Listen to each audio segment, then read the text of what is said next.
Jēkabs ar ļoti labām sekmēm beidza skolu un skaidri zināja, ko vēlas turpmāk. Visiem par brīnumu ies jūrskolā. Rocība atļauj, tāpēc tika pārskatīts viss nepieciešamais pirmajam laikam ārpus mājām. Pārcelājot prātā radurakstus, Silvai Atavs atmiņā, ka viņai vecais tevs ar bija, kuram vilināja šūdiņi. Zinot, ka bijis zvejnieks, varbūt tāpēc dēla izvēle viņai nebija tik liels pārsteigums. Tagad viena istaba ir tukša, tajā tad varēs iekārtoties Raimonds. Jēkaba, nu jau Raimonda istaba, bija saulaina un gaiša. Tajā saule rotājās no agra rīta līdz pat pusdienlaikam. Gaišas sienas, 2 logi. Gar vienu sienu liels skapis, gar otru ērti iekārtojusies sēdēja gulta. Pie viena loga, kā uzticams draugs, apaļš galds ar baltu tamborētu kā krāgu galda segu. 2 krēsli un kā maza upīte istabai pa vidu krāsaina grītsega. Nekad tik skaistā istabā Raimonds nebija uzturējies. Jā, pie vecās mātes bija saukts kaktiņš, bet tas, ja godīgi, bija patumšs. Gulta, krēsls un neliela kaste, kura mēģināja atdarināt skapja funkciju. Otrā istabā dzīvoja pati vecā māte, un atlikušajās istabelēs bija daudz dažādu lietu. Raimonds pat nesaprata, vai tās visas tiešām vecā māte atceras, un ja jā, tad vai tas viss ir nepieciešams. Par mājas otro stāvu tur jau pat iet nedrīkstēja, kur nu vēl pētīt iekārtojumu. Raimonds palīdzēja, ko nu varēja. Palīdzēja salabot kādu kūci izšķieptu dēli. Vecais saimes galds tika pie jaunām greznām kājām. Pat virtuves darbos Raimonda rokas lieti noderēja. Visiem samizoja pusdienu kartupeļus, vai pat bija reizes, kad viņa vārīto zupu labprāt nobaudīja visi, atzinīgi novērtējot. Bieži Kārlis ar Raimondu kaut ko meistaroja piemājas saimniecības ēkā. Darot šādus darbus, arī sarunas raisījās, un abi viens par otru daudz uzzināja. Matildas puķu soliņš jau sāka šķiepties uz vienu pusi, kā pārgatavojusies oga krūmā. Tāpēc Raimonds piedāvāja savas prasmes, izgatavos jaunu, jo vecajam kaut ko pielabot ļoti grūti, jo laika zobs koku sagrauzis kā ķirmis. Matilda piekrita, un Raimonds ķērās pie darba. Pēc dienas Malvas varēja apsveicināties ar savu jauno kaimiņu soli izskatā. Matildei ar Raimonda veikums ļoti patika. Abi uz tā apsēdās un tā sirsnīgi aprunājās.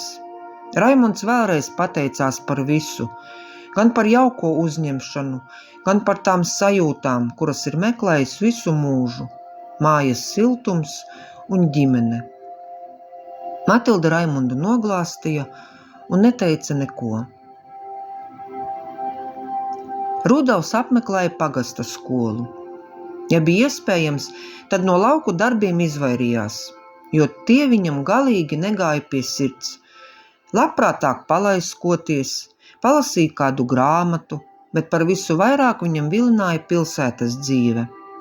Kad jau pienāca tie gadi, kad sāka iet pilsētas skolā, tad dzimtās mājas apmeklēja arvien retāk. Katrīna jau bija izaugusi par skaistu jaunkundzi, liels palīgs gan mammai, gan vecāmātei, bet Matildei jau tas spēks kaut kur bija nozudis, tāpēc viņa vairāk varēja dalīties ar savām zināšanām. Bieži uz gultas malas uztupusies, kā putnēns uz ligzda malas, Katrīna klausījās vecās mātes stāstītajā, ik pa brīdim uzdodot pa kādam jautājumam. Matilda apzinājās skaudro patiesību. Gribēšana strādāt ir, bet tā varēšana. Kādus gadus savu Franci viņa sapņos nebija redzējusi, bet kaut kā pēdējā laikā viņš bija pasācis sievu apmeklēt miegā. skatījās uz Matildi, neko neteica, tikai tā ilgi lūkojās viņā. Reizēm tāds jauns, stiprs, citā naktī ar sirmumu matos. Diena siltuma pielieta, malvas zied kā negudras, puķu soliņš gaida viņu, tāpēc Matilde tā aicinājumam paļāvās, apsēdās un aizvēra acis. Cik ātri skrien laiks, mazdēls būs jūrnieks, otrs laikam jau paliks pilsētā. Katrīna, tā vienīgā cerība, ka pārņems saimniekošanu. Uz ceļgaliem uzsēdās kaut kas mīksts un patīkams. Matilda atvēra acis. Silva bija uzsegusi segu, lai labāka sēdēšana. Kaut kā pēdējā laikā tā vēsi bija, kaut ārā vasara. Pasēdi, atpūties, ja ko vajag, pasauc. Mīļi noteica un devās uz virtuvi. Esmu aplaimota ar 2 brīnišķīgiem dēliem, tiešām sirsnīgu vedeklu, 3 mīļiem mazbērniem, aprūpēt, uzpasēt, apčubināta kā veca malva, smaidot pie sevis nodomāja vecā saimniece. Piesēdās Raimunds. Kādu brīdi abi klusēja, baudot viens otra sabiedrību tāpat. Pēc brīža dēls ierunājās. Paldies tev par visu, mammu, un apskāva Matildes jau sakņupušos plecus. Ar asarām acīs Matilde uzlika savu sirmo galvu uz Raimunda pleca un atbildēja. Tad laikam esmu savu dzīves uzdevumu paveikusi, dēls. Tā labu brīdi viņa nosēdēja. Matildei ar visu Silvas atnesto segu kļuva vēsi, tāpēc viņa palūdza, lai Raimunds piepalīdz tikt līdz istabai. Atgūlās gultā, jo jutās piekususi. Tik no kā? Pēcpusdienā durvis nedroši pavēra Kārlis. Vai tev ko atnest? Nē, paldies, neko negribas. Kārlis apsēdās pie Matildes un saņēma viņas roku. Raupja no darba, izspiedušiem asinsvadu rakstiem, no vecuma un daudziem darbiem āda jau bija kļuvusi kā vecs pergaments.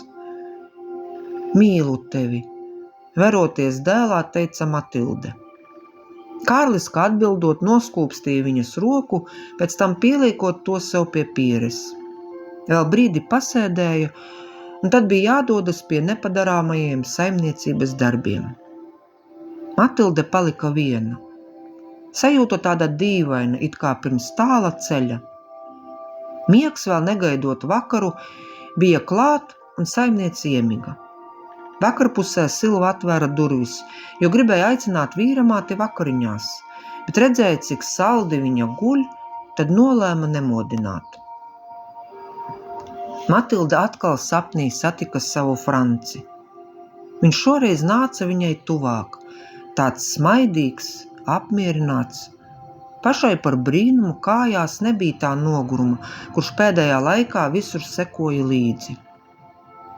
No visiem atvadījies, tad nu vari nākt tagad man līdzi, noteica vīrs un sniedza sievai roku. Viņa pasniedzās pretī, un Francis Matildi veda pa nezināmu ceļu.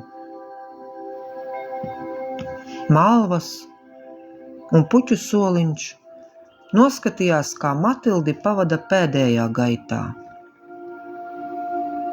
Pie saimes galda sēdēja Kārlis, Silva, Jēkabs, Rūdolfs, Katrīna un Raimunds. Šo stāstu sacerēja un ierunāja Dace Veikša.